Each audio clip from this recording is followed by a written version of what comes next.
So we see here in this table that for given n's, when n is 1, f of n is 12. When n is 2, f of n is 5. When n is 3, f of n is negative 2. When n is 4, f of n is negative 9. And so one way to think about it is this function f is defining a sequence where the first term of this sequence is 12. The second term of the sequence is 5. The third term of the sequence is negative 2. The fourth term of the sequence is negative 9. And it goes on and on and on. And you might notice that it's an arithmetic sequence. We start with a 12, and then the next term, what have we done? We've subtracted 7. Now to go from the second to the third term, what do? We subtract 7. So each term is 7 less than the term before it. Now with that out of the way, see if you can define this function of n, if you can define it explicitly. So figure out a function definition. So I want to figure out f of n is equal. I want you to figure out what this needs to be so that if you input n here, it gives you the appropriate f of n. So let's think about it a little bit. It's going to be, we could think of it as we're starting at, the first term is going to be 12, but then we are going to subtract, we're going to subtract 7. And what are we going to subtract 7? How many times are we going to subtract 7? So for the first term, we subtract 7 0 times, and so we just get 12. For the second term, we subtract 7 once. For the third term, we subtract 7 twice, 1 2 times. For the fourth term, we subtract 7 3 times. So it looks like whatever term we're on, we're subtracting 7 n minus 1, we're subtracting 7, whatever term we're on, that term minus 1 times. So it's n minus 1 times.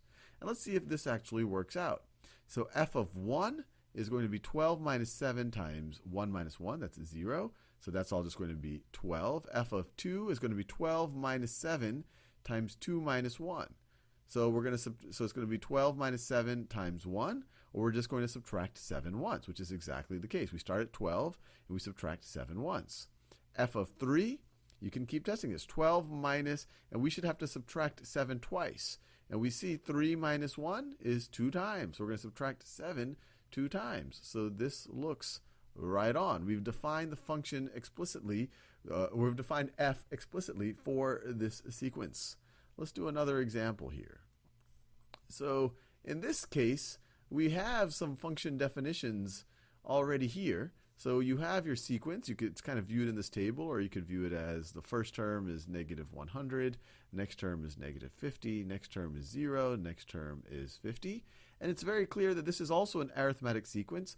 We're starting at negative 100, and then what are we doing here? We're adding 50, and then we're adding 50, and then we are adding 50, so each term is 50 more than the term before it. And what I want you to do is pause the video and think about which of these definitions of the function f are correct, and it might be more than one.